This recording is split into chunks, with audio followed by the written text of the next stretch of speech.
Donc, nous reprenons Baruch Hashem au deuxième portique, chapitre 4, paragraphe 4, concernant le lien entre Israël et les nations chez le Ramchal. Asiya nous dit le Ramchal. Umerov tuvo vechazdo itbarach.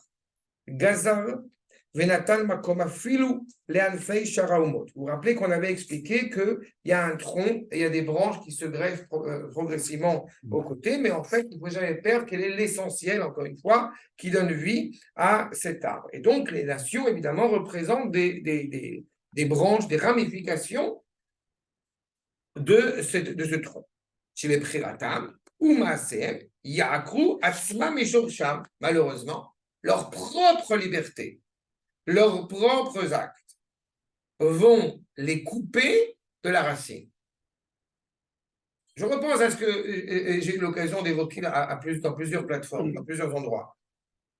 Souvent, les gens évoquent l'idée de parler d'Ishmaël, par exemple, que lui aussi, il a reçu la bénédiction d'Akadosh Baruch Hu dans le...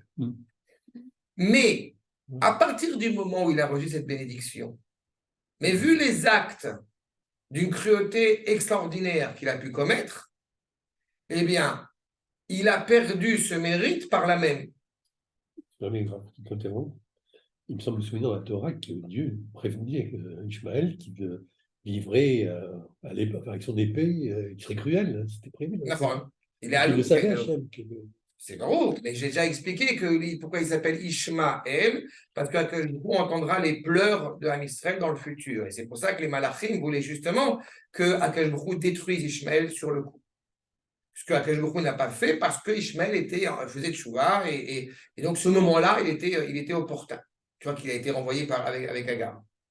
Mais à partir du moment, un soupçon de miséricorde de la part d'Akash Baruch Hu, vu un comportement qui peut s'avérer noble, si je peux dire, en tout cas un court instant, il est évident que cela le mène à sa perte, vu la cruauté des actes qu'il va prodiguer par la suite.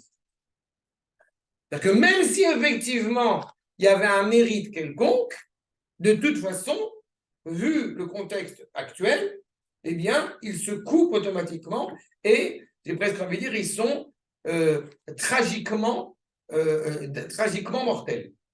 Définitivement mortels. D'accord? Non, mais ça peut prendre le temps que ça prendra, mais c'est fini. D'accord? C'est nous qui, malheureusement ou heureusement, avec cet essence, avec ce caractère, encore une fois, bienveillant et miséricordieux, qui se préoccupons de donner vie aux branches. Mais ils ne représentent que les branches. Et ils se coupent, comme on a dit, que ce soit eux ou Esav d'ailleurs. Yaakru atzmam mishorsham. Veyechlelu be'anafav shel Avraham Avinu alav hashalom im yirtzu. Quand les gens parlent de la fin des temps d'un point de vue noble et bénéfique pour l'humanité, oui, mais ça dépend de la volonté de chacun des membres de ces différents groupements humains qu'on appelle les 70 nations qui vont cesser d'être des nations. Mais c'est imirtsu. Vous avez fait le choix. Ou vous faites le choix de vous rattacher à la vie, ou vous mourrez. C'est votre choix le plus strict.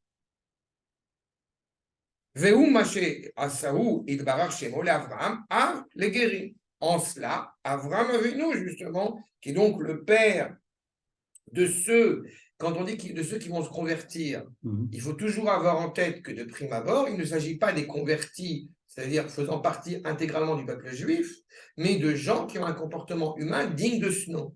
Gertoshav. Avraham Avinu, il est le père de celui, considéré comme le père de celui, encore une fois, qui va, de ceux qui vont être prêts à avoir, encore une fois, un comportement naturellement moral. C'est un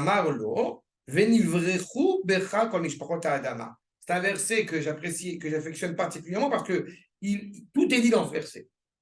C'est-à-dire qu'en réalité, eh bien, Avraham Avinu, Nivrechu, ça vient de Berir. Vous savez, quand on fait une bouture, c'est une bouture, je crois. Eh bien, c'est le Berir. C'est-à-dire qu'on va permettre à justement cette culture de pouvoir se propager, de pouvoir se développer encore plus. Avraham Avinu est la raison de la bénédiction, la raison de l'abondance. C'est par lui que passe désormais la bénédiction. Et donc, ces nations qui vont se rattacher à Israël, automatiquement, eh bien, elles auront le privilège d'être choyées. Mais pas à l'inverse. N'est-ce pas? À l'inverse, si ces nations font le choix, eh bien, de porter préjudice à Israël, ou qu'Israël, malheureusement, et ça c'est ce qui peut se produire, Israël fait vœu d'universalité qui en réalité l'affaiblit, eh bien ça va donner une bénédiction aux nations alors qu'elles ne l'ont pas mérité. Mais dans tous les cas, à long terme, il est certain qu'une nation, en tout cas un non-juif qui se rattache à Israël, il a un bouleversement, encore une fois, dans sa manière d'être. Il se rattache, d'une certaine manière, à ce qui est exigé au Sinaï. Vous rappelez que la Torah, c'est 613 plus 7. 613 mitzvot plus les 7 mitzvot Bnei Noach. D'accord? C'est cette implique-là. Ça n'en fait pas partie, les 7 mitzvot, mais ça ne fait pas partie du tout. Alors, c'est pas exactement cela. Pourquoi? Parce que ce qui incombe aux Juifs, il y a certaines nuances avec ce qui incombe aux non-Juifs. Par exemple, la question de Evar Minachai. Est-ce que le peuple juif, a le droit de manger des huîtres? Réponse non. Pourquoi est-ce qu'il enfreint une faute s'il mange des huîtres? Vous allez me dire parce que c'est pas caché. Oui, mais pas seulement. Il enfreint aussi l'interdiction de consommer un animal vivant. Eh bien non. Parce qu'en réalité, le peuple juif, il n'a pas le droit de consommer donc une huître en tant qu'huître, mais ça ne lui incombe pas ce rapport aux animaux pas cachers, aux animaux impurs qui sont vivants. Bah oui, puisque pas cachers. D'accord? Alors qu'aux non-juifs, il lui incombe, même les animaux impurs, de ne pas consommer sur la base d'un animal vivant. Donc, ni l'huître, ni l'homard, etc. Mais ça peut être que pour les goyim. C'est pour ça que j'ai dit. Ce qui incombe aux 613 mitzvot, c'est pas qu'on a moins d'ordre ou plus d'ordre que les autres, mais c'est une approche différente. Et les non-juifs ont aussi une implication. Un autre exemple, un non-juif qui aurait commis un meurtre, comme on avait dit, un homicide involontaire, eh bien, il se transforme et donc, ce qui se passe pour un juif, il va sur une ville refuge. Un non-juif qui aurait commis un homicide involontaire, ça se transforme automatiquement en volontaire. Ah bon. D'accord? Le jugement n'est pas le même. L'approche du jugement n'est pas le même. D'accord? Oui, je sais pas pourquoi d'ailleurs. Quand c'est involontaire, c'est involontaire. D'accord. Enfin, bon. J'ai dit, vous allez me dire, mais c'est quand même, c'est quand même assez négligeable, enfin assez négligent, cette séparation comme ça entre le peuple juif et les nations. Oui. Mais allez vous plaindre auprès d'Akadosh Baruch Hu. Oui, je trouve que c'est pratiquement. D'accord? Je crois qu'effectivement, la législation fait la discrimination. Oui, mais la Torah fait discrimination de toute façon. C'est malheureux à dire, sauf que comme je l'ai souvent dit, mais et que Dieu fasse que tout le monde soit raciste comme moi je suis raciste, comme la Torah est raciste. Elle est tellement raciste que celui qui effectivement accepte cet état de fait, comme on vient de le voir à l'instant, bénéficie d'une bénédiction exceptionnelle. Vous avez vu souvent des racismes, des nationalismes, socialismes qui permettent au monde entier d'être béni et d'être choyé et de bénéficier d'une nation tellement intense. Je n'en connais pas. Donc oui, il y a une distinction, mais cette distinction, on passe son temps à le dire. Tout dans Israël, c'est la distinction. Ben Israël à Amim, Ben Kodesh Lechol, Ben Gever Leisha, toutes les distinctions.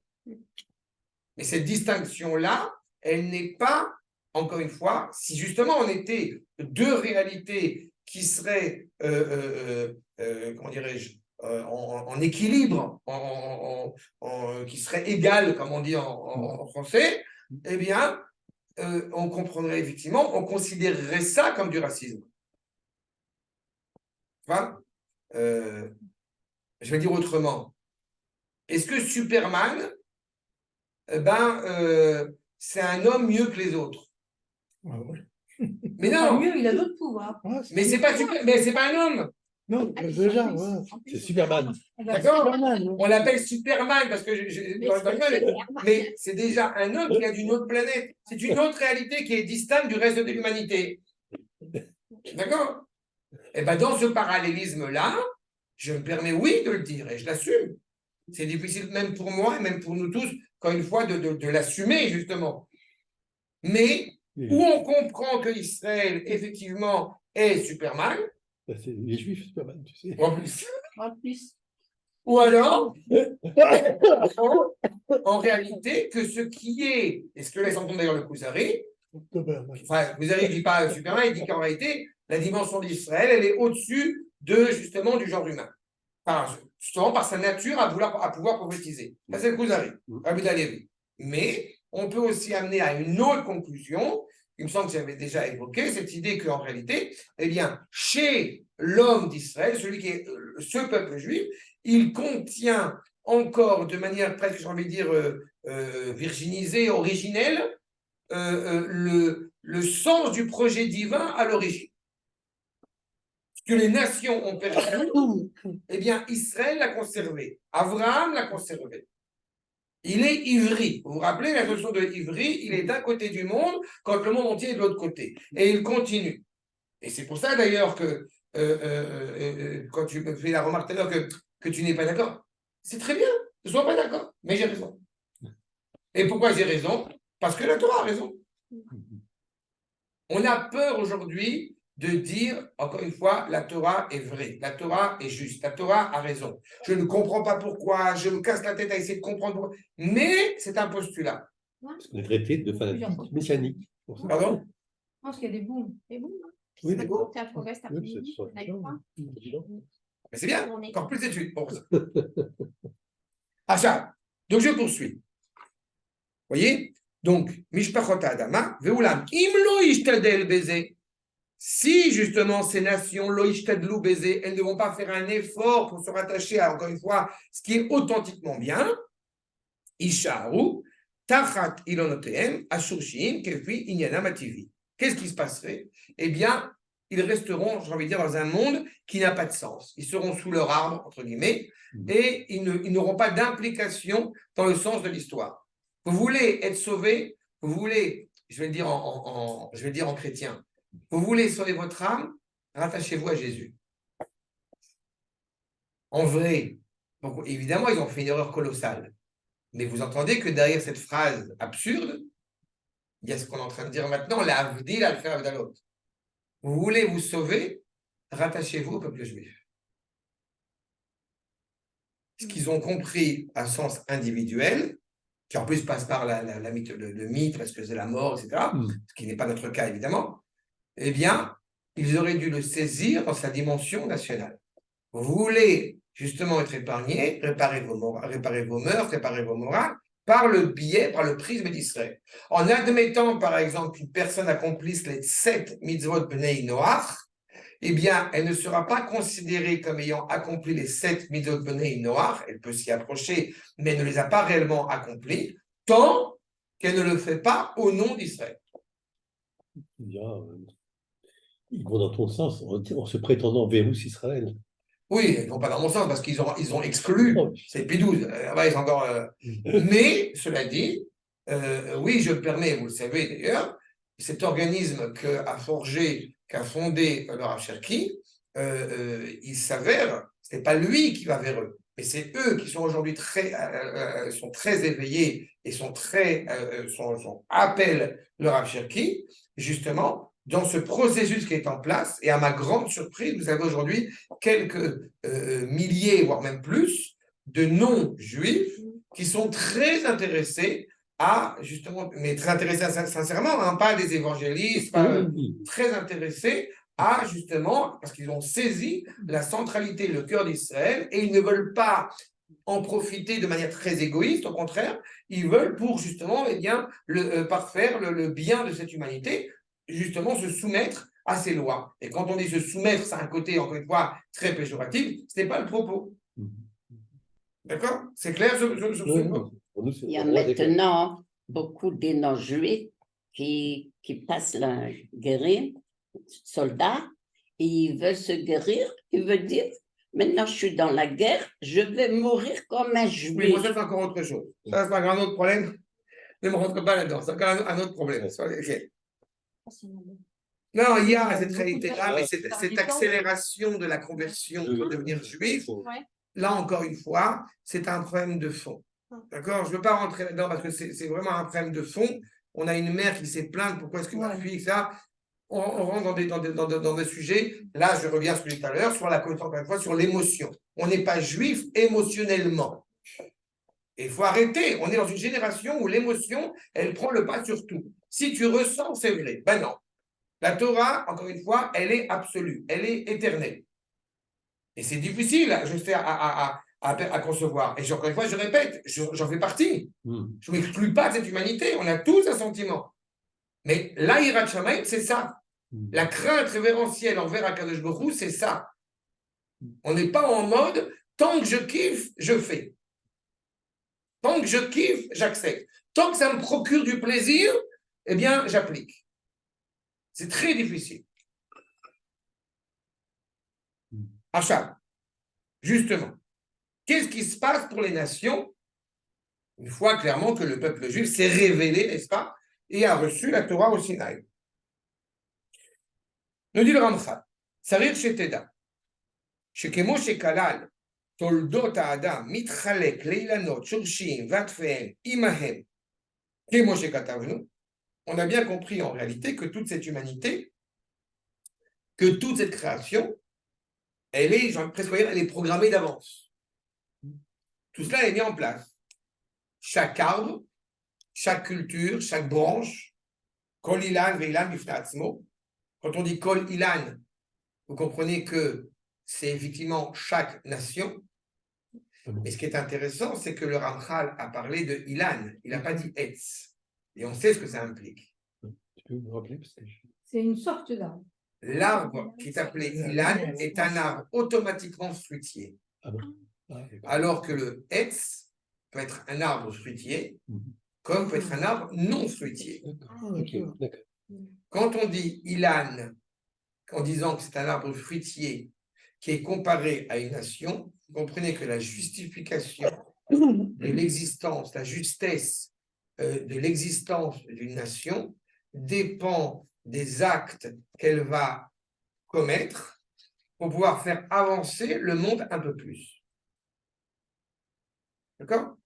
Si une nation, c'est une nuance qui est très importante, chaque nation qui a parcouru l'histoire, eh bien, elle est née, elle est arrivée à son apogée et elle est morte. Comprenez en cela qu'elle a apporté une valeur, une qualité, quelque chose, ou en tout cas qu'on lui a offert, que Akadosh Baruch Hu lui a offert de pouvoir s'élever, de pouvoir s'améliorer, eh bien, elle en a profité, elle l'a exploité ou non, mais en tous les cas, une fois que cette valeur a émergé dans l'histoire et que eh bien, la nation a terminé son rôle, elle disparaît de l'histoire. D'accord? En cela, chaque nation, encore une fois, a clairement une finalité. Kol ilan, veilan, pifnatzmo. Ibachanubo, anafim arashim, on va voir les branches principales, encore une fois, shemem, nimshachim, umitportim, kol sharapratim. Tout cela, encore une fois, on parle d'abord d'une généralité, et puis on regarde les détails. Regarde les détails, encore une fois, que peuvent apporter telle ou telle nation. Omnam, אלפי אילנות של אברהם אבינו עליו השלום, הכוללים אינם הם עד 60 ריבו, que nous dit le Ramchal, il peut y avoir un nombre innombrable d'arbres chez les nations, en tant que nation, et des branches infinies. Mais l'arbre promu, si je puis dire, par Abraham Avinu, il est automatiquement limité. Vous allez me dire, alors dans ce cas-là, elle est où la grandeur, la valeur du peuple juif? Je vais volontairement être un petit peu... Si vous n'avez pas de particules, vous ne serez jamais un noble. Si, parce que justement, la noblesse, elle est réduite. Le peuple juif n'est pas prosélyte, n'est pas une réalité qui s'adresse à toute l'humanité, de la même manière que tous les membres du corps humain ne sont pas le cœur, et ça ne veut pas dire, comme on l'a souvent évoqué, que le cœur méprise les autres membres, sauf que les autres membres ne sont pas le cœur. On dit dans le Sefer Devarim, Me'at Sheba'ami. On est peu à l'égard du nombre de gens dans l'humanité. Et on restera comme ça. On ne parle pas de 600 000 personnes, on parle de 600 000 Neshamot. D'accord? N'oublions pas là aussi sur ce point qu'une personne peut, j'ai envie de dire, être une moitié de Neshama. D'accord? Et là, je dis moitié, mais ce n'est pas un bon terme. Vous comprenez que ce n'est pas mesurable. D'accord? Pour essayer de compléter, d'avoir une Neshama entière, encore une fois, qui soit cette partie de la volonté d'Akadosh Baruch Hu qui est inscrite en nous. On peut être un certain nombre de gens pour amener cette facette particulière. Voilà. Vous avez 10 expressions de la volonté du Créateur et chacune d'entre elles, comment dirais-je, elle inscrit, elle comprend en elle encore 10 volontés. Quand Moshe Rabbeinu a dit à Akadosh Baruch Hu, Areni et Godecha, il a montré, montre-moi ta grandeur, montre-moi ce qui te fait tout ton honneur. Alors il lui a montré un indice. Quel indice? Les 13 attributs de miséricorde. Et les 13 attributs de miséricorde, on ne pourrait pas dire c'est Akadosh Baruch Hu. C'est la manière dont Akadosh Baruch Hu s'est révélé à Moshe pour donner cette facette qui s'appellera les tefilines, le nœud des tefilines derrière sur la nuque. D'accord? Eh bien, dans la même optique, justement, ces Neshamot, qui sont donc la racine de tout, et 600 000 comme étant la racine de toute cette réalité de la nation hébraïque, Shem Otam Shiyatum Mitzrayim. On se rappelle que Ivri, n'est-ce pas, c'est la même racine, c'est la racine de l'embryon, de Ubav, n'est-ce pas? Dès que l'embryon est arrivé à terme, il sort. Dès que nous sommes arrivés à 600 000 juifs en Égypte, il est temps de sortir. Et alors, pourtant, vous allez me dire, oui, mais il y a les 400 000 qui sont restés là-bas. D'accord. Ils auraient pu participer à cette entité, cette neshama exceptionnelle. Il ne faut pas oublier que le terme de Knesset Israël, comme son nom l'indique, Kenes, Kinous. Qu'est-ce qui différencie Israël des autres nations? Réponse, c'est que Israël en tant que tel englobe toutes les nations. Israël en tant que tel, c'est l'indice de toute l'humanité. En cela, je répète ce que j'ai dit, c'est le cœur. Donc, automatiquement, dès que vous avez 600 000, ça y est, l'embryon est constitué. Le salut est assuré. Et j'ai souvent eu l'occasion, il me semble, de le rappeler à cette même table, ce qui est dramatique à mes yeux, c'est que la veille de la Shoah, il y avait 400 000 juifs en Israël. Et que le 5 Iyar 5708, il y avait exactement 600 000 juifs en Israël.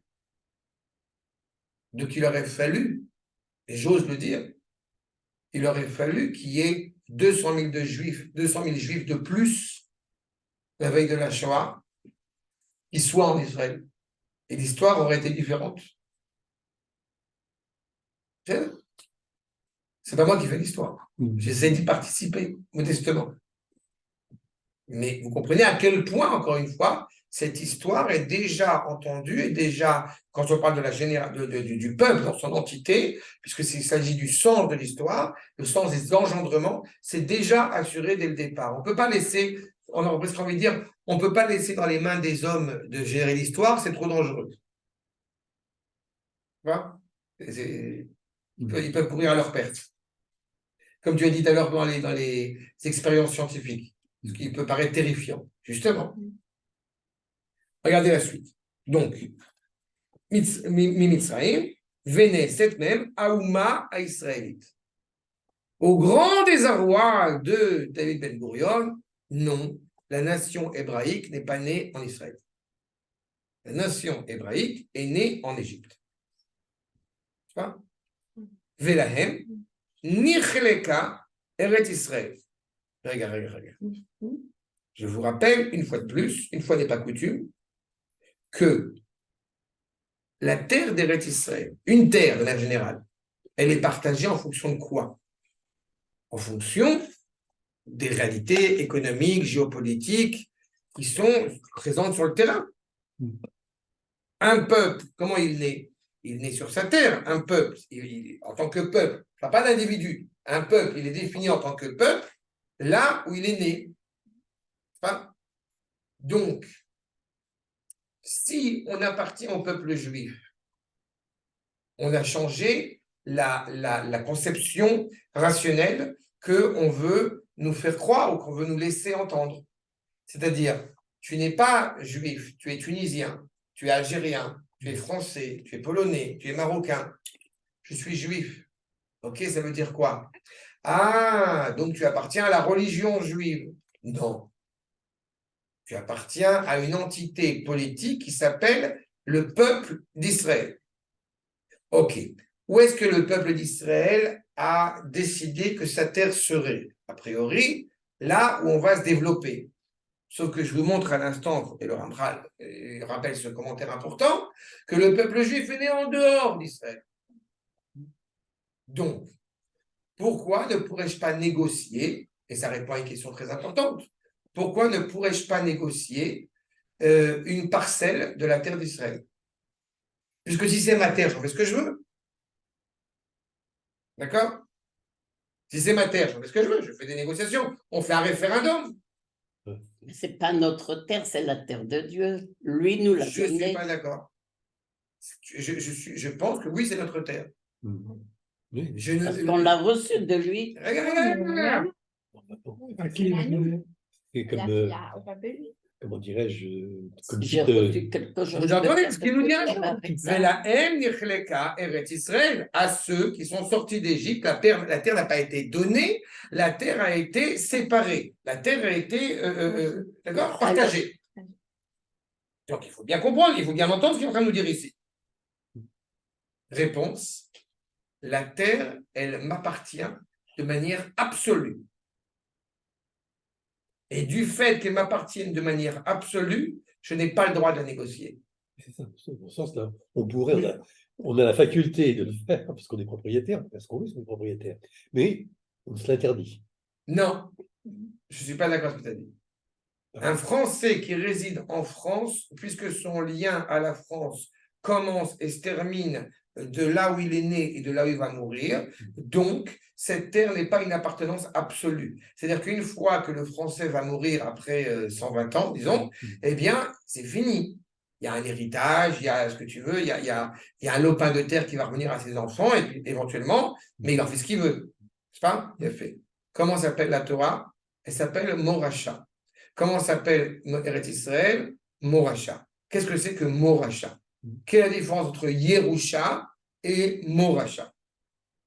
C'est important. Oui, je ne la connais pas. Yerusha, c'est l'héritage, a priori. Hein?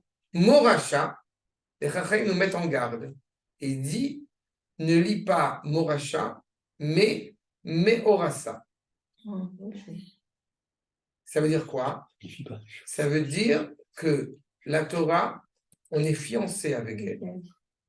Eretz Israël, on est fiancé avec elle. Qu'est-ce que ça veut dire dans le contexte qui est le mien, que je suis en train d'évoquer maintenant? Quand on part en exil, a priori, et que du coup, on n'est pas en Eretz Israël, le monde entier pourrait venir s'installer en Eretz Israël. Il ne peut pas. Quand tu es fiancé avec une femme selon la tradition hébraïque, eh bien, même quand tu n'es pas encore marié avec elle, ou que tu es en froid avec elle, ou ce que tu veux, personne ne peut prendre ta fiancée pour épouse. Il faudrait vérifier si c'est le sens en français qu'on peut lui donner, mais c'est la nuance entre héritage et patrimoine. Oui. Il me semble qu'on peut retrouver cette nuance-là en français entre héritage et patrimoine. C'est pas qu'un patrimoine économique, c'est beaucoup plus que ça. C'est peut-être que le patrimoine a un rapport c'est du père. plus terroir. Pater, patrimoine. Non, pater, c'est du père, qui appartient au père. Cette idée que c'est ce que tu es, c'est inscrit en toi totalement. Patrimoine, c'est plus intérieur. Ah, Ça englobe patrimoine, c'est beaucoup plus de intérieur, choses. elle dit. Ça peut être un patrimoine culturel, c'est pas forcément matériel, que l'héritage, c'est plus matériel. Ah, ouais. Tu vois, Olga, voilà. Merci. de la D'accord? question. Donc, c'est ça. Et pour que justement ce lien à Eretz Israël ne commence pas par un rapport justement extérieur, j'aime la terre ou j'aime pas la terre, j'aime la Torah ou j'aime pas la Torah, eh bien, il a fallu en réalité que ce rapport soit au-delà de nous, soit distinct de nous. Je C'est-à-dire vais que, même ok, pardon. Je vais même aller plus loin. Patrimoine, c'est pas l'héritage direct des parents, par exemple. Patrimoine, ça remonte aux générations. C'est une transmission beaucoup plus longue que l'héritage, qui est quelque chose qui se transmet d'un parent à un enfant. Ah, voilà. Alors, je te remercie, voilà. C'est bien parce que ça, C'est la terre, donc les patriarches, ça va beaucoup plus loin. Exact. Voilà, ok, ça. Mhm. Et ça ratifie ce que j'ai entendu. Quand une fois, c'est une volonté d'essayer de traduire un concept. Vous comprenez qu'il Oui. y a toujours évidemment une nuance. Mais c'est ça l'essentiel. Si on avait vécu en Eretz Israël avant de décréter en tant que peuple que Eretz Israël est notre terre, alors on aurait pu effectivement parler de négociation, parler d'appartenance, encore une fois, a priori objective ou subjective. Mais à partir du moment où le lien qui nous rattache à Eretz Israël a été prédéfini, eh bien, il n'est pas justement conditionné par notre présence sur elle. Le don de la Torah a été hétéronomique, justement, pour que nous puissions réellement comprendre que c'est ça que je suis, c'est à ça que j'appartiens, c'est ça qui est à l'intérieur. Quand vous vous regardez devant le miroir, ce n'est pas vrai que vous vous voyez devant le miroir, vous vous voyez tel que vous imaginez être. La Torah et Eretz Israël, c'est bien au-delà de cela. La Torah, Eretz Israël et le monde futur, qui sont les trois éléments essentiels, eh bien, ils viennent te dire voilà qui tu es. Tu as parlé tout à l'heure de Verrous Israël. C'est fondamental la nuance. Parce que dans le Verrous Israël, qu'est-ce que tu as? Je vais te définir ce que tu es juif en fonction de ce que tu fais. Alors que, justement, ce que je viens de définir ici, c'est pas en fonction de ce que tu fais. C'est en fonction de ce que tu es. Que tes actes soient en accord avec ta situation, avec ton état, avec ton appartenance, c'est un autre problème. Mais tu es l'expression de l'éternité, tu es l'expression de l'absolu par ton identité, encore une fois, par cette réalité qui te rattache à la terre, que tu le veuilles ou que tu ne le veuilles pas. Autant dans l'islam, c'est simple que nous pouvons renoncer à l'islam, autant la chrétienté, jusqu'à preuve du contraire, on ne pouvait pas se décommunier, si je puis dire, mais ils sont en train de montrer qu'on peut le faire. Est-ce qu'on peut se déjudaïser? Non. Monsieur Mani. Il y a le petit choix. On ne peut pas. À nos risques et périls. Parce que ce lien qui nous rattache à cette identité est, encore une fois, au-delà. Et donc, c'est pour ça qu'il dit que justement, la terre a été effectivement partagée pour ceux qui vont y rentrer, mais aussi les kol habaim achareim, et ceux qui vont y venir après. Nirshavim, pratim, letoladot, akolelim aele. Ce ne sont pas justement simplement une infime quantité de branches. Non, non, c'est extrêmement précis, c'est extrêmement orienté. Vous savez vous vous rappelez que le Midrash, quand il parle par exemple de la traversée de la mer, on parle de 12 chemins. Quand on voit, je suis désolé pour B2000 et Charlton Heston, mais où il y a un chemin où on passe, mais le Midrash, il dit qu'il y avait 12 chemins. Chaque tribu, elle est passée. Il y a un tableau comme ça. On est en train de courir là. C'est là. Et pourquoi chaque tribu? Parce qu'il est essentiel que chaque tribu, encore une fois, elle est avec sa couleur propre, son identité propre, son accent propre. Et c'est pas, je rappelle toujours, parce que ça peut induire des erreurs. On ne parle pas de fédération. La destinée de Réhouven ne peut pas réussir s'il ne se soucie pas de la destinée de Issachar, de Zvouloun, de qui vous voulez. C'est plus qu'une fédération. Parce que les États-Unis, par exemple, ce sont des États indépendants. Oui. Israël, ce n'est pas un État indépendant. Enfin, les tribunes sont Oui, voilà. Ils sont, encore une fois, rattachés. Tlouim zebazé, arevim zebazé. D'accord? Les Suisses, c'est une fédération. Les Suisses, oui, c'est une fédération. Hein. Oui, mais tu as l'AMIC et enfin, les Allemands, les Italiens, les Français. Oui, mais ce sont des réalités distinctes Ouais. et qui ne cautionnent, qui ne suscitent pas, encore une fois, la réussite de l'autre pour réussir eux-mêmes. Ça, c'est une entité à part entière. Suisse romande, la Suisse, Allemand. quoi, allemande, et puis l'italienne, tu sais pas de son nom, aussi. Encore une fois, vous comprenez que tout cela, c'est déjà prédéterminé. D'accord? Mais pardon, les États-Unis, bien que ce soit des États indépendants, il n'y a pas au niveau de leur législation. Tu as quelque chose raison qui qu'il y a les quelque chose fédère. qui régit aussi les États-Unis en tant que tel. Ouais. Mais, je réitère, malgré tout, un État a le droit de définir un certain nombre Ouais. de lois à titre indépendant. Oui, tout à fait. Oui. D'accord? Et évidemment, c'est une nuance fondamentale par rapport à Israël. Je rappelle souvent que le Rav Zvi Yehuda disait il n'y a pas de Artsot Abrit. Ah, Il y a Amma Reka, un peuple vide. Par contre, tu as Eretz Abrit, la terre de l'alliance. C'est nous. Veine, les Ele, Nitna Torah. Donc c'est à eux évidemment que la Torah a été donnée. Vaz Nikra She'amad Ilanze Al Pirko. Du coup, eh bien, l'arbre est en train de se tenir debout. Comprenez l'arbre, le sens même du mot est en train de se tenir debout. J'ai dans un autre cours que j'ai eu le privilège de donner sur Netzach Israël du Maharal, il met en évidence le fait qu'on ne peut pas comparer Israël aux nations. Pourquoi? Parce que le postulat n'est pas le même. Quand on parle des nations, on parle d'une réalité qui est née, j'ai envie de dire, après Bereshit. Quand on parle d'Israël, comme le rappelle le Midrash, ça a été pensé avant Bereshit. Donc l'éternité d'Israël n'est même pas envisageable, n'est pas rationnelle. La nature d'Israël est hors nature, alors que la nature des nations relève de l'ordre naturel. Mais aussi on dit Bereshit, c'est Bisous, Amalek. Alors Oh, c'est la même non. chose. Non, parce que justement, Amalek il est Réchit à Umot. Il n'est pas Réchit à Goïm. Ah. Am Israël, il est la racine même, encore une fois, de toute la création. C'est de voix. Il y a déjà la graine qui est là. Oui. Amalek, il apparaît après, même s'il est aussi appelé Réchit.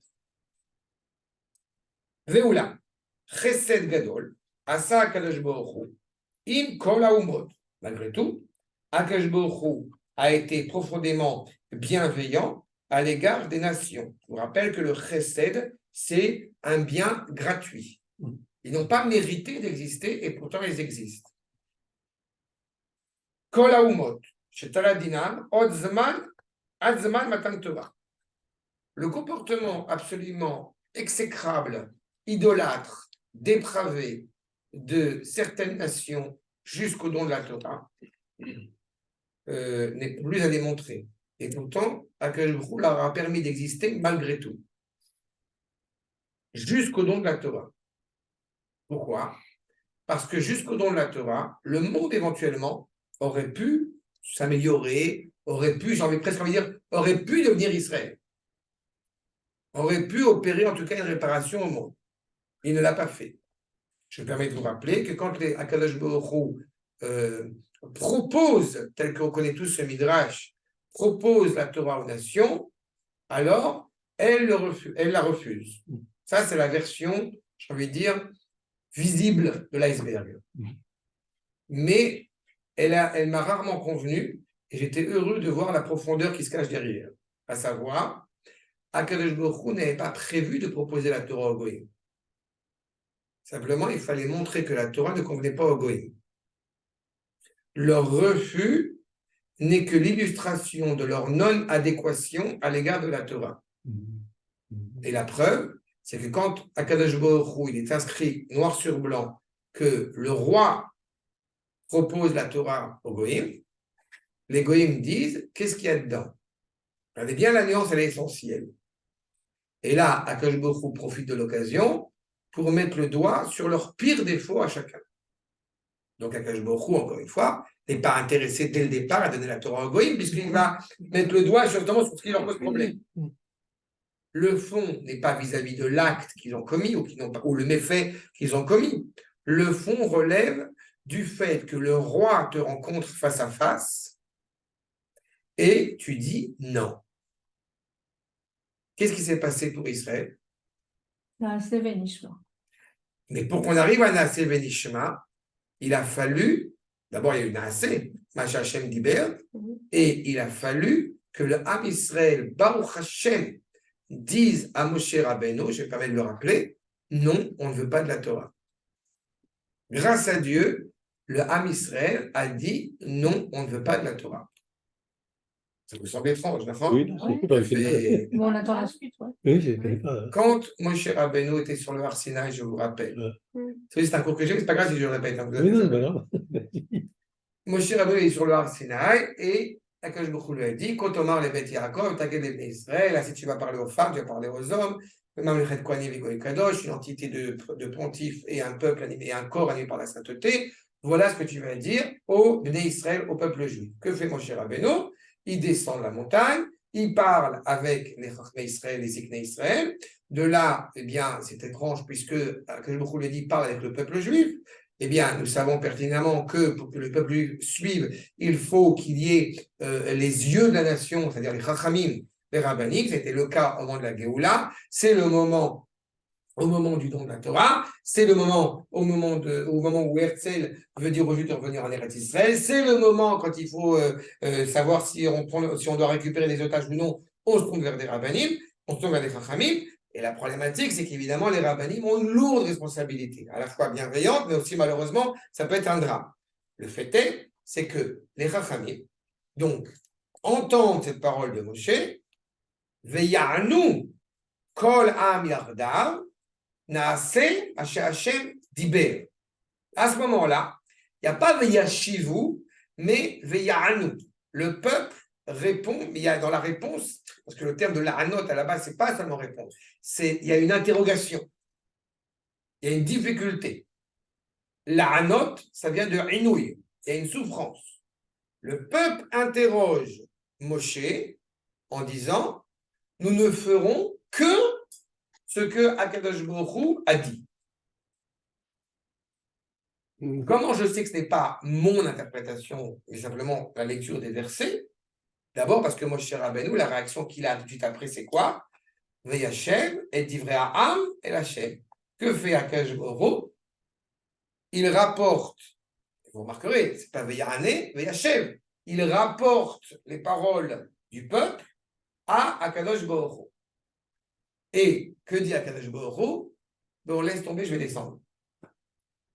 Pourquoi laisse tomber, je vais descendre? Parce que le peuple juif récusait la possibilité de recevoir un décret qui n'avait pas été inscrit et inclus dans le contrat patriarcal et matriarcal qu'ils ont reçu à l'origine. Ça veut dire que la question de savoir était fondamentale. Pourquoi sommes-nous sortis d'Égypte? Nous sommes sortis d'Égypte pour rentrer à la maison. C'est ce qu'on a reçu de Abraham, Yitzhak et Yaakov. Non. Le fait de recevoir la Torah est un chidouche. On est sorti d'Égypte avec le fameux Pakod, Pakadeti de Moshe Rabbeinu, qu'il a entendu de Yosef Hatzadik, Pakod Ifkod. Je me rappelle de vous, je me souviens et je vais réussir la promesse que je me suis assumée, que j'ai assuré de mettre en place. Le Pakod Ifkod de Yosef, le Altira, ne crains pas Yaakov Avinu, je te ramène en Eretz Israël, le Yitzhak et de Sarah Emenu, Pakod Ifkod, Pakadeti et Sarah. Il y a une assurance qu'on a reçue de nos maîtres, à savoir, de nos maîtres, de nos pères. Tu seras une résidence étrangère sur une terre étrangère. Moshe arrive, il s'avère que, effectivement, cet homme avec une belle barbe, pas, même s'il ne parle pas yiddish, il ne parle apparemment une autre langue, mais en tous les cas, il semble que ce soit lui qui nous sorte de l'Égypte. Et le peuple juif acquiesce, en tout cas ceux qui ont continué à garder ce lien avec la tradition de nos pères et de nos mères. Et il sort d'Égypte. Et on s'arrête au Har Sinaï. Et au Har Sinaï, Moshe Rabbeinu s'interroge pour connaître la suite des événements. 3 mois après, on a des mères, on a des bébés, on a des gens, c'est compliqué. Et à ce moment-là, quand effectivement le peuple juif va refuser la Torah de Moshe, de peur que Moshe soit un nouveau doctrineur ou Staline ou qui vous voulez, à ce moment-là, Akash Baruch Hu lui dit, va leur dire de se préparer 3 jours, et je vais descendre, dira la traduction de Onkelos, je vais me révéler pleinement. Le peuple, dira aussi Rabbi Ben Ezra, voulait rencontrer son roi.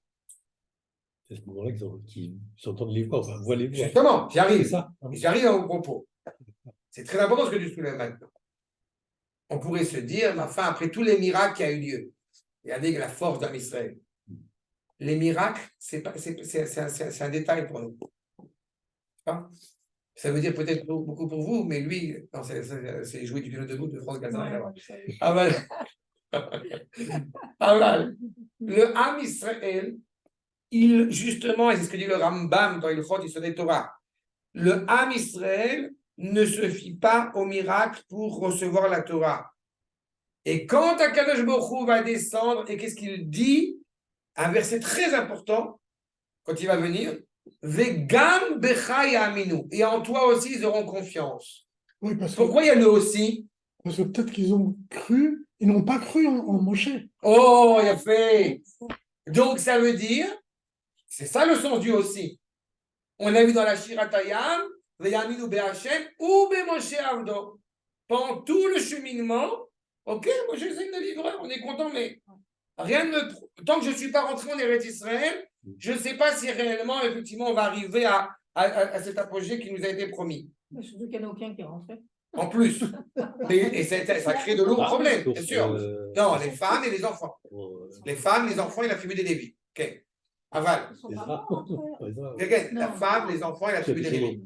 Mais en tous les cas, c'est Gambechaya, mais nous montre bien une fois de plus que c'est la rencontre de Am Israël avec le roi directement. Et le Naaseh Venishma que évoque Eliette, il n'est pas dans Yitro, il est dans Mishpatim.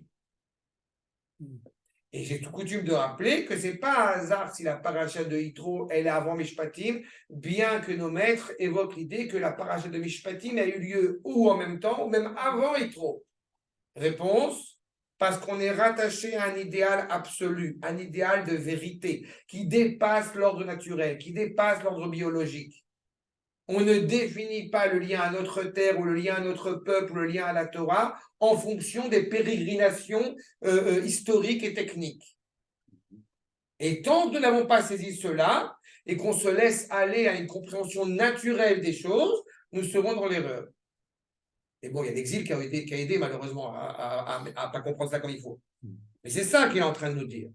Et les nations, du coup, eh bien, ont presque, j'ai envie de dire, ont un espace vide, ont un espace où ils peuvent continuer à faire leurs bêtises parce qu'on n'est pas encore, à la réalité, là où on est.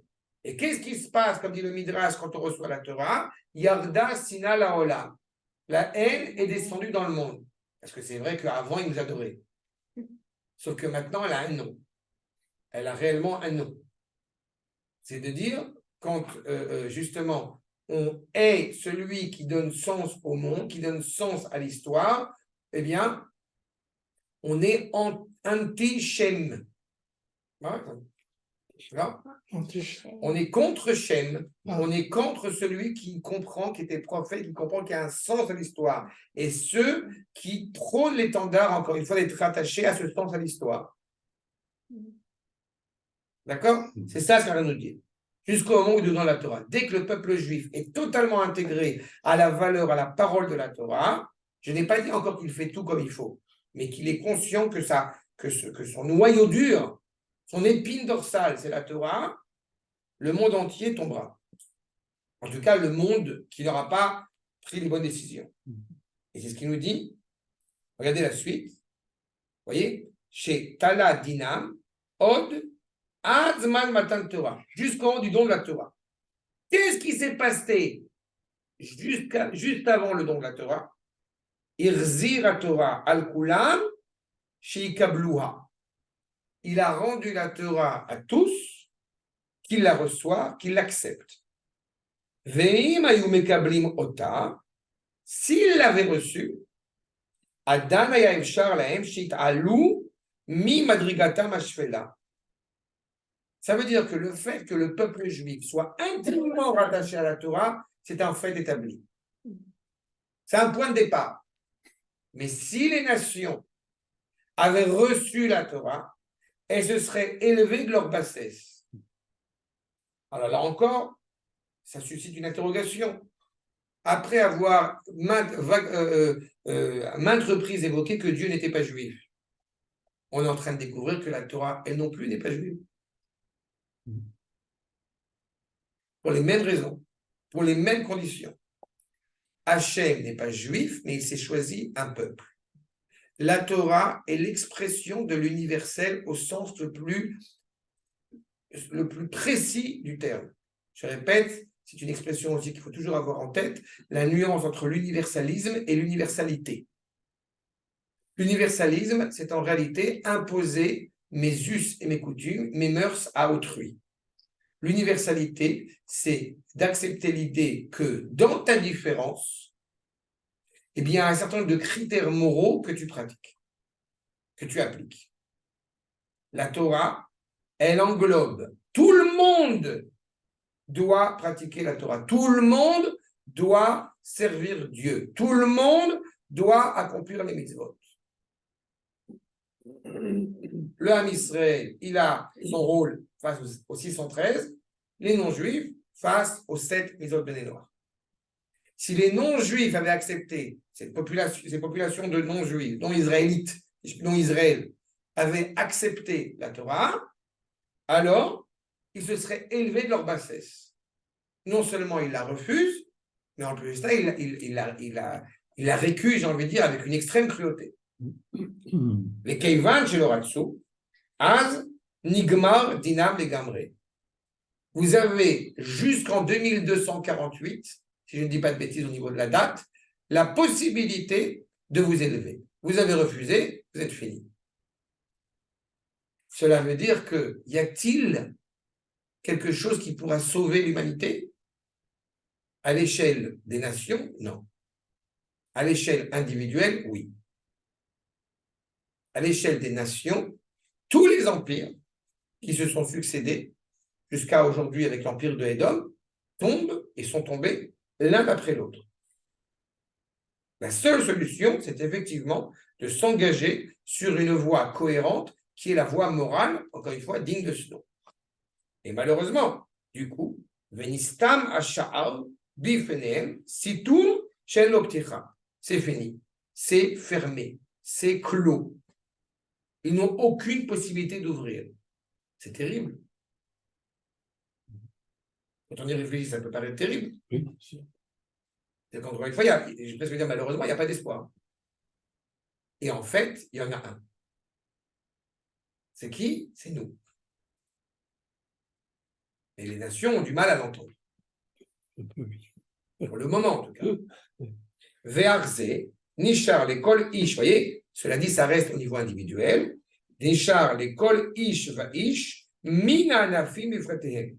Sheitgayer be'atzmo, ve'ikanes befrirato, tachat ilano shel Avraham Avinu. Libre à lui de pleinement, encore une fois, vouloir accéder à la dignité humaine. Quand il dit se convertissant, comprenez bien, je répète, être un non-juif ben noir, donc, eh bien, sous la coupelle, sous justement l'aide de Avraham Avinu. On a un Yetzer Hara qui empêche les nations de le reconnaître, et on a un Yetzer Hara chez Israël qui empêche de se reconnaître. D'accord? C'est toute la problématique. Mais encore une fois, pourquoi? Parce que de saisir que notre nature est hors nature, c'est très compliqué. Et comme j'ai coutume de le dire, Depuis la Shoah, tout ce genre d'expression a toujours une connotation très péjorative et très méprisante pour autrui. Oui, bien sûr, très mal. Bien sûr, parce qu'il y a cette notion de race, il y a toujours ça qui reste en réminiscence de la race aryenne. Mais je répète, la race aryenne, c'est une caste d'origine indienne d'ailleurs pour le coup, mais c'est une caste qui se dit, encore une fois, supérieure avec aucune légitimité, supérieure à une autre frange du genre humain. Quand on parle de Am Israël Goy Kadosh, le corps d'expression de sainteté, il est par essence distinct des autres nations, mais de toutes les réalités de manière générale. J'ai coutume de citer une citation, bon, il a fait tchouva depuis là-dessus, mais une citation bien connue sur la question de l'existence, n'est-ce pas, qui précède l'essence, ou l'essence qui précède l'existence. Eh bien, nous savons pertinemment que, selon la tradition hébraïque, l'essence précède l'existence. Et l'existence n'a de sens que pour révéler cette essence. Alors que selon la pensée occidentale notamment, ce que je dis n'a pas de sens. D'accord?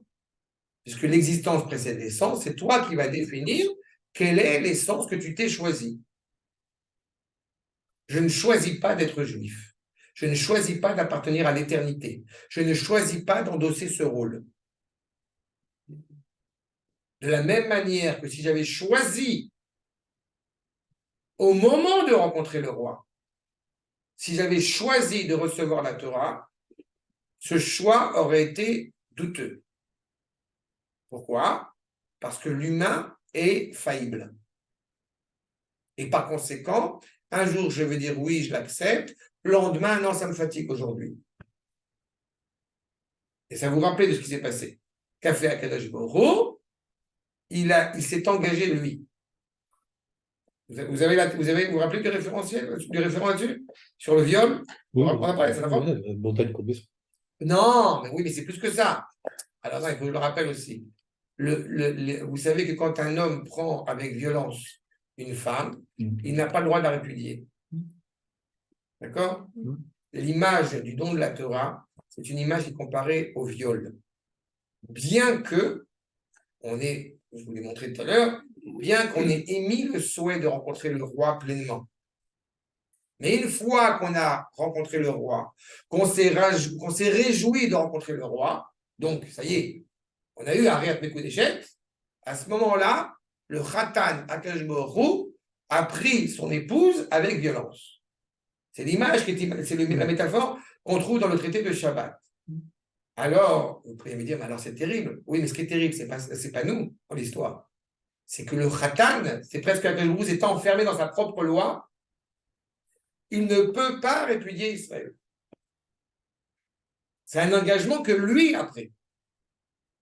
Et vous comprenez à quel point cet engagement est la garantie du salut de toute la création. Depuis Adam Arishon jusqu'à Abraham, n'est-ce pas? Nous avons, comme vous savez, 20 générations. De Abraham jusqu'à Moshe, on a 6 générations. Ce qui fait 26 générations. Un chiffre, évidemment, toujours très sympathique. D'accord? Salut. Allez. C'est bon, on peut poursuivre, c'est clair? Donc, 6e paragraphe. Veoula. Lo eta gzera le'avid et aumotele. En aucune manière, parce que, encore une fois, je vous ai montré la problématique malheureusement morale inaltérable, mais il n'y avait aucune volonté, dès le déluge virgal, de détruire le monde. En aucune manière. Les Havites, de mener les nations à leur perte. Avalaïta Gzera, chez Sheru Bemadriga, Ashvela, chez Zachon. Par contre, oui, elle ne pouvait pas éviter d'être au niveau faible, bas, dans lequel il se trouvait. Et je répète, est-ce qu'on peut reprocher à un singe de se comporter comme un singe? Non, mais c'est quelque chose, encore une fois, qui n'est pas du tout méprisant. Donc, pourquoi est-ce qu'on va reprocher à Mahmoud Abbas de ne pas dire le Hallel à Yom HaAtzmaut. Ah ben non, on ne demande pas ça quand même. Voilà. Il n'a pas eu son terrain. Comme il l'aura, on le fera. Ce qui est reprochable, c'est le fait qu'encore une fois, justement, nous n'assumions pas le rôle qui est le nôtre. Bon, assurez-vous, comme on a coutume d'expliquer, les goïms à travers notre histoire ont fait preuve d'une extrême chassidoute en ce qui concerne, parce que quand on est en exil, normalement, on est censé pas être à l'aise en exil. Donc, les goïms, ils ont fait en sorte qu'on ne soit pas à l'aise. Mais ça leur a bien plu cette idée, donc ils ont fait preuve de chassidoute. Allez, allons-y un peu plus dans le malaise de l'exil. Et là-dessus, évidemment, ils devront payer le prix, comme vous le savez. Veu mina enoshiyut, shaya raoui shelo yimatse, eilu, lo chata adam harishon. Regardez ce que dit le Ramchal. Cette dimension humaine, mina enoshiyut, qui existe d'une réalité humaine basse, dépravée, il y a déjà un côté péjoratif, en tout cas qui n'est pas à la hauteur de ce qu'on pourrait attendre de cette dignité humaine, de ce genre humain, n'aurait pas lieu d'être s'il n'y avait pas eu la faute du premier homme. C'est-à-dire, au tout début de notre propos, je vous avais soulevé ces deux thèses qui existent chez nos maîtres, à savoir, est-ce que les non-juifs ont été façonnés a posteriori ou a priori? Eh bien, quand je dis a posteriori, c'est-à-dire qu'ils n'auraient pas dû être créés, a priori, qu'ils auraient dû être créés. Et là, on a une controverse entre le Maharal et Rabbi Yehuda Halevi et notamment le Ramchal. Pourquoi? Parce que, en réalité, par contre, ils sont d'accord sur le point final. Selon le Ramchal, les non-juifs n'auraient pas dû exister dès le départ. Puisqu'on a dit à l'instant que s'il n'y avait pas eu la faute du premier homme, alors il n'aurait pas existé. Il y aurait eu un genre humain, à l'échelle globale, à l'échelle collégiale, qui s'appelle Israël. Il n'y aurait pas eu de rapport méprisant à l'égard d'un non-Israël. Il n'y aurait pas eu de non-Israël. Le premier homme, il n'y avait pas de juif, quoi. Il n'y avait pas de Israël ou pas de Israël. Il y avait une réalité qui ne voulait uniquement, qui n'avait que comme seul but de servir à Kadosh Baruch Hu. C'était qui les goïms alors? Il n'y a pas. Oui. Il n'y a pas de goïm. Il n'y avait pas. On est avant la faute du premier homme. Donc il n'y aurait eu que Israël. Et après la faute? Et justement, et après la faute, cette faute a engrangé la possibilité justement du monde, de ces nations-là qui vont naître. Ça, c'est pour le Ramchal. Puisque maintenant, et que va dire le Maharal et Rabbi Yehuda Halevi notamment, que les nations étaient prévues à l'origine, d'être façonnées, d'être créées, d'être mises en place, etc. Mais, et c'est là où il rejoint malgré tout le Ramchal, avec de toute façon, pour les uns comme pour le Ramchal, un seul but, qui est servir Israël. Et quand on dit servir Israël, là encore, sortons du carcan occidental. Ce n'est pas servir et on arrive avec la main, on embrasse la main. Non, c'est servir Israël pour permettre à Israël de se préoccuper de ce qu'il y a de plus important. D'accord? De la même manière qu'on aurait pu éventuellement retrouver une situation similaire si Esav avait été un homme, je dirais, digne de ce nom et respectueux et respectable. À ce moment-là, Yaakov aurait pu se préoccuper de l'essentiel, pas, il est dans le Beth Midrash, et puis Esav va se préoccuper de la matière. Sauf que le projet divin, on l'a décidé autrement. Et ce qu'il nous dit maintenant, Veu bechato, garamlo sheimatse. À cause de la faute, par le biais de la faute, eh bien, on s'est retrouvé effectivement dans une situation de cette bassesse, de cette dépravation qu'on va retrouver chez les nations.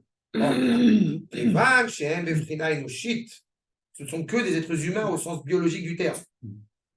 Aval pi sheishfela, ratsa kadosh baruch hu sheyelem me'ein ma sheraou l'enoshut amiti. même s'ils sont totalement bas, totalement dépourvus, encore une fois, d'élévation morale, il n'empêche que Akadosh Baruch Hu voulait leur donner une option de pouvoir s'élever et atteindre cette dignité humaine. D'accord? C'est pas grave si vous venez du singe ou de l'homme de Cro-Magnon ou de l'homme de Néandertal ou de qui vous voulez. Ce qui est important, c'est où allez-vous? Et il semble qu'il y a un téléphone qui sonne. Et il semble qu'en réalité, malheureusement, eh bien, plutôt que de regarder vers l'avant, de savoir vers où allons-nous, ils s'entêtent à regarder sur l'idée qui vient du singe. Et ce qui malheureusement va, mais sous-jacente, laisser entendre qu'ils aient un comportement digne du singe. C'est un problème. Pourquoi c'est un problème? Parce que dans toute la création, n'oubliez pas un détail de taille, c'est que dans toute la création, il n'y a pas de libre arbitre, il n'y a, depuis l'avènement de l'homme, dans toute la création, il n'y a pas de rapport moral à la création et aux créatures, ce qui n'est pas le cas et ce qui ne doit pas être le cas chez l'être humain digne de ce nom. Il se refuse à accéder, encore une fois, à la valeur morale de la réalité dans laquelle il se trouve. Et le peuple juif, encore une fois, demeure une aiguille dans le pied, comme on dit, demeure très ennuyeux, très enquiquinant par rapport à ça. On serait le chaînon manquant, en fait, dans la théorie de Darwin. Voilà, j'aime bien. J'ai dit tout à l'heure que Madame Badinter, Oui, dans la voiture, Elisabeth Badinter, je suis pas un fan ou qu'elle est un fan, mais elle a dit quelque chose qui m'a paru exceptionnel, où elle rappelle, parce qu'évidemment, Israël, on lui reproche génocide de Gaza, et ça, on connaît. Mais elle dit qu'elle a été très perplexe, très surprise. Ça surprise ma surprise. Mais, bon, mais je lui ai dit que j'ai vu ça, qu'elle dit qu'elle est très surprise par le fait que dans le monde universitaire, eh bien, académicien, intellectuel, il n'y a eu aucune condamnation de ces propos, encore une fois, contre Israël qui ont été tenus. Le Hamas n'est pas vraiment dans des conversations philosophiques, est-ce que le Hamas est terroriste, pas terroriste, etc. Elle était très perplexe par rapport à ça, et très, très choquée, très embêtée par rapport à cela. Et elle ajoute que quand on fait des comparaisons entre Israël et ce qui se passe à Gaza, qui a attaqué, qui a fait, et elle dit que Israël a envoyé des papiers, a prévenu les gens, leur demandé de partir. Vous savez, c'est pas un vrai de vous, mais leur demandé de partir, et c'est ça qui m'a marqué. Ce qu'aucun pays dans le monde ne fait, n'a jamais fait et ne fait. C'est intéressant qu'elle ait mis ça, qu'elle ait rappelé ça encore une fois aux yeux. Après, peu importe, je ne sais pas ce qu'elle pense, je ne sais pas. Mais ce point-là, encore une fois de plus, montre bien qu'il y a toujours, même quand on n'est pas forcément à la hauteur de la moralité hébraïque telle qu'on devrait l'attendre, il y a quelque chose comme ça de toujours intimement bon, intimement moral et malheureusement parfois faible dans la mentalité hébraïque. C'est pour reprendre ton chaînon manquant. Elle parle de l'université, du monde universitaire français. Oui, bah, elle a parlé aussi de Harvard, elle a parlé aussi de choses. Oui, bien sûr. Mais c'est ce qui sera attendu. Et qui dit le mot, qui ne dit mot consent en deux mots. Consent. Okay. Mais personne n'a compris la blague. C'est ce qu'elle te dit. Puisqu'ils n'ont pas réagi, c'est clair. Effectivement, c'est le livre Soumission de Houellebecq. C'est un prophète, Houellebecq. En tous les cas, Veino, chez Yelem Neshama, qui est un Neshama de l'Israël. Vous voyez, jusqu'au don de la Torah, il y a un potentiel qui existe. Ils ont une sorte de Neshama comparable à celle des Neshamot du peuple juif. Afalpi, chez Madrigata, Madrigat Neshamot Israël, et la Shfela et Marbe, même s'ils ne sont pas, encore une fois, à la hauteur morale de ce qui est exigé par Israël. Retenez bien ce que je vous dis tout à l'heure. Si Hydro est avant Mishpatim, ça veut dire que l'idéal absolu auquel nous sommes attachés prédétermine, précède la réalité de la société. Ça veut dire que quand on n'est pas un juif, objectivement, je parle, après on peut avoir des échanges et des différents caractères de pensée, ça va. Mais quand on n'est pas juif, alors on regarde le monde qui va mal. Alors on y croit, on est socialiste, on est communiste. Même si c'est fondé par les juifs, on y croit. Et puis à un moment donné, bon, bah, ça ne marche pas, on est foutu. Donc laissons-nous mourir, vivons jusqu'au moment où c'est fini. Quand on est juif, le monde est exceptionnel. Oui, c'est sympathique ce que tu dis, mais dans les faits, on voit bien qu'il y a un problème. Que fait le juif, qui est rattaché à cette parole-là? Eh bien, il dit, bon, eh bien, on va retrousser nos manches et on y va. Ce que je dis, c'est pas seulement idéologiquement parlant vrai, c'est physiquement vrai. Les pionniers qui arrivent, les élèves du Gaon de Vilna, avec la malaria qui est dans la région de la Foula, Betchian, là-bas, et qui a des nénuphars, vous savez, les barrets, etc., qui ont réussi à assécher en plus en plus de l'eucalyptus, on voit bien la réalité devant. Mais c'est un désert, tu vas faire pousser des tomates dans un désert, mais t'es fou. Oui. Ça me rappelle, excusez-moi l'aparté, ça me rappelle une petite histoire où demain c'est la fin du monde, on va tous mourir noyés. Et il y en a un qui dit, c'est le Rosh Hashanah Israël, il dit, à partir de demain, je veux que tout le monde sache nager. Mais c'est tout à fait ça. D'accord? C'est exactement cela. C'est-à-dire qu'avant le don de la Torah, il y a une possibilité, malgré leur bassesse. Et n'oubliez pas, je répète, que dans la tradition hébraïque, l'idéal n'a de sens que quand il est vécu. Quand on vient du monde occidental, où, je vais être un peu grossier, mais où l'idéal, ça s'appelle une utopie, alors on sait pertinemment que c'est inaccessible. Parce que ça reste du domaine de l'utopie. Ce n'est pas grossier de dire utopie, c'est juste par rapport aux vous avez compris. Veillez la haine, mitzvot. Ils ont eux aussi donc eh bien, des ordres, des commandements à assumer. Ils vont pouvoir améliorer leur propre genre humain, même physiquement et même mentalement. Même quand on dit nefesh, surtout chez les Kobalim, c'est le lien entre le corps et la neshama. Donc cette dignité humaine qui est la leur, en accomplissant ses commandements. Les filles, Masheraou, il est Bechinatam. Tu ne peux pas demander à une femme de faire une circoncision. C'est simple ce que je dis. Il a fait. Donc, on va demander à un goy de faire Shabbat. Par contre, tu dois et peux demander à un goy de ne pas assassiner quelqu'un, de ne pas manger d'animal vivant, de ne pas voler. Enfin, sauf pour certains. Ve'en mitzvot bnei noach. Comme il a dit, Masheraou le Bechinatam. C'est ça que j'avais pris tout à l'heure, l'universalité. Je ne vais pas m'adresser à un occidental comme j'ai parlé à quelqu'un qui vient du Proche-Orient, du Moyen-Orient, d'Extrême-Orient.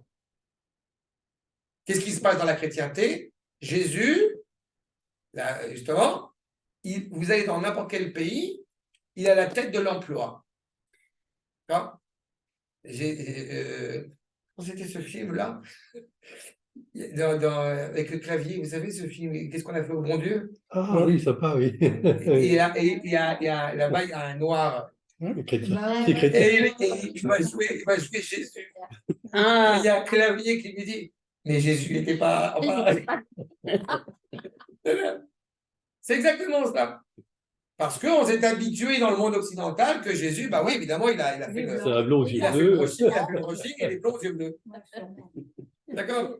En vérité, on sait s'il est déjà, il était plus séfarade qu'Ashkenaz. Oui, Donc, il a plus de chance d'être, comme disait Coluche, franchement louche, pas franchement basané. Ah ben, c'est ça. Donc, vous voyez bien qu'on sommes dans la réalité totalement inverse dans la tradition hébraïque. Puisque justement, je ne vais commander et exiger d'un non-juif uniquement d'appliquer ce qu'il est apte à appliquer. Veine. Mais s'il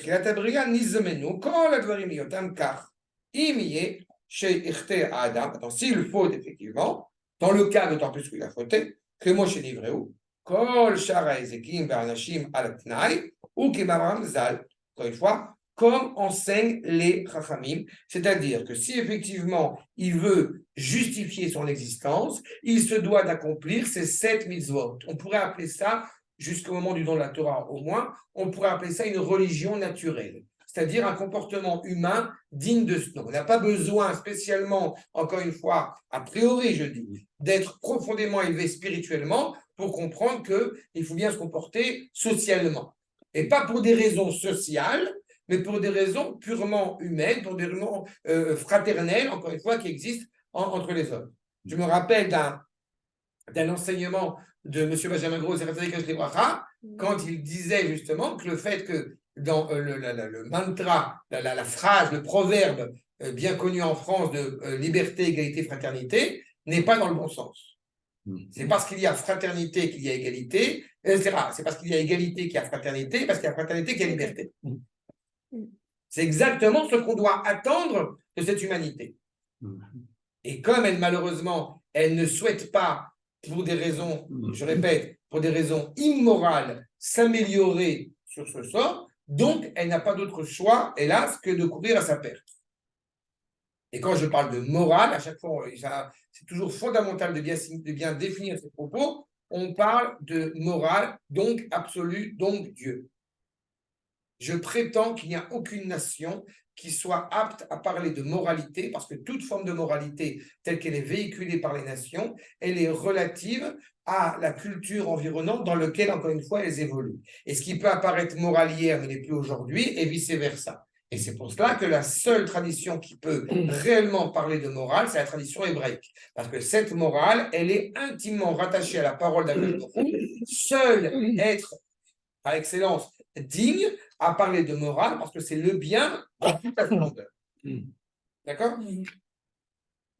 Ça, j'ai encore pas le temps. Alors, on peut en voir encore un peu. C'est ça? Prenons le 7e paragraphe. Ça va, c'est clair jusque-là? Yofi. Achat. Donc, une fois qu'on a défini ce rapport, encore une fois, de toutes les nations, de toutes les franges humaines à l'égard du monde et le défi qui leur est lancé, qui semble malheureusement un échec pour eux en tout cas, eh bien, qu'en est-il concernant le monde futur? Nous dit le Ramchal, Oula, Leolam Haba, Lo Timtsana Umot Zulat Israël. Voilà. C'est clair? Il n'y aura pas, encore une fois, il n'y a pas d'idéal humain dans les nations, justement, dans le futur, dans le monde futur. Et je répète ce que j'ai dit tout à l'heure.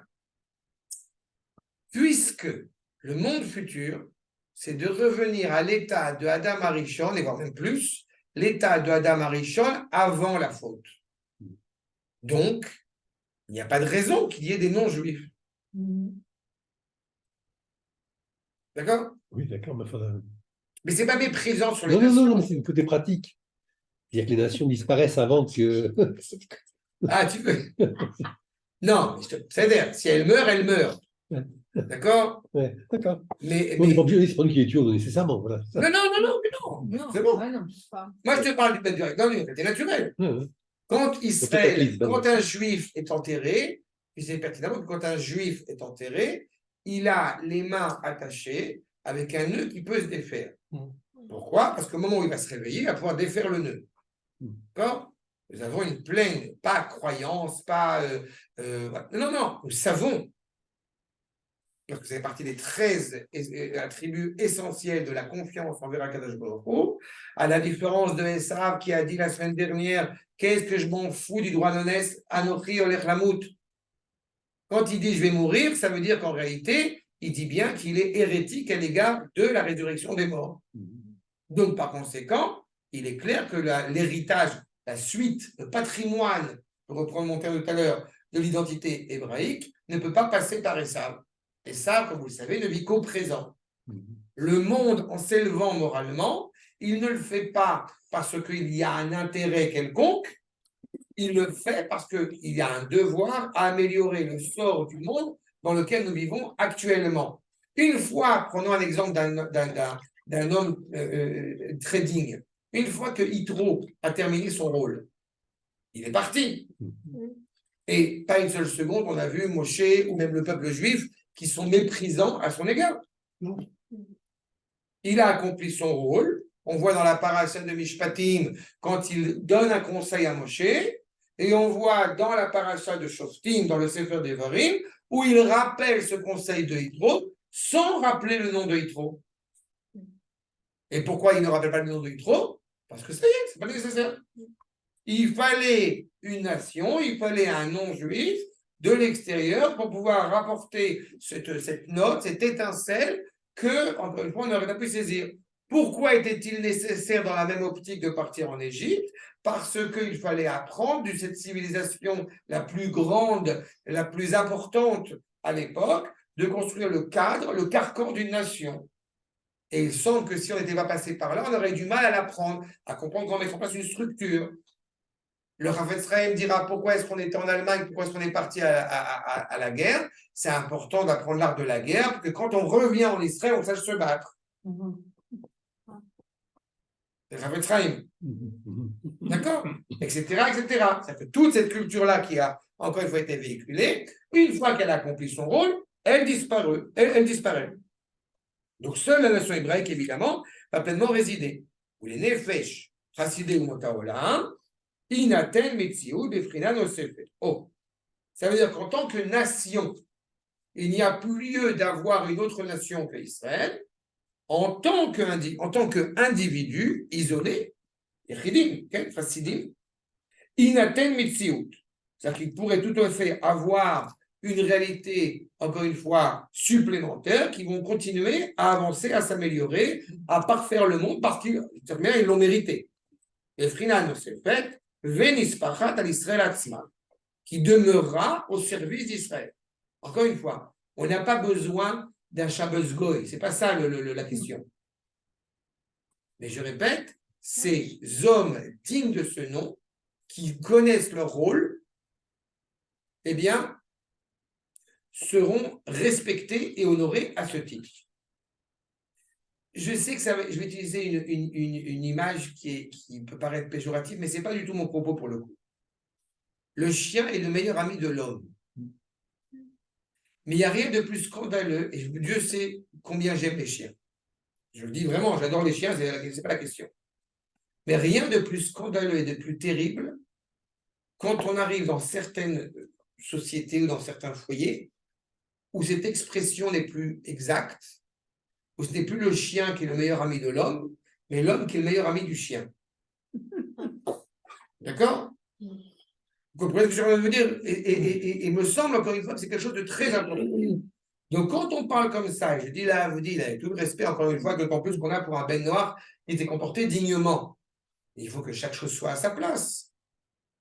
Au-delà du rapport Israël non juif, prenez le rapport au sein d'Israël même, on aura beau être quelqu'un peut-être de très érudit en Torah, il n'en demeure pas moins que jamais j'aurai le privilège de rentrer dans le Kodesh HaKodashim, dans l'arche, parce que je ne suis pas Cohen, parce que je ne suis pas Lévite, donc j'ai un rôle qui est différent. Et ça ne veut pas dire que je vais porter préjudice ou que je vais avoir un esprit, encore une fois, malveillant ou jaloux à l'égard du Cohen ou du Lévi. Au contraire, chacun a son rôle bien défini qui lui est dit. Et celui qui est digne de ce nom sera apprécié, être apprécié de celui, encore une fois, qui est plus proche, si je puis dire, eh bien, d'Akadosh Baruch Hu. Venit palim lahem, kelavu shanitfa leada. Comme un vêtement qui, encore une fois, est au-delà de l'homme. Ton vêtement, c'est pas toi. Ou vefrinazu, yagia lahem mash yagia minato. Dans ce cas-là, eh bien, il leur arrivera tout ce qu'il y a de plus bénéfique et de meilleur que soi, mais pas plus que ça. Quand le Rambam parle d'Aristote, je vous rappelle, en mettant l'accent sur le fait qu'Aristote est arrivé au niveau le plus intellectuel, le plus élevé qui soit, ce qui est vrai, mais c'est que ça, pas au-dessus. Oui, mais c'est pas mal, mais tu comprends que c'est à l'échelle, encore une fois, Bien sûr. On parle de Rambam. On parle de Rambam, quand le Rambam dit ça, effectivement, il peut louer la qualité d'Aristote, mais en parallèle, il n'oublie pas de dire qu'il y a quelque chose qui est au-dessus de l'intellect. D'accord? Je vais m'arrêter là. Avec votre permission, et on terminera Bezrat Hashem ce chapitre la prochaine. C'est pas fait. Toda rabba. Ah bon. Ça va, c'est clair? Puis les parties blanches, Bonne soirée à on a tous. l'impression que c'est le chapitre terminé. Eh bien, à la semaine prochaine. Ok. Au Festivo. Toda rabba.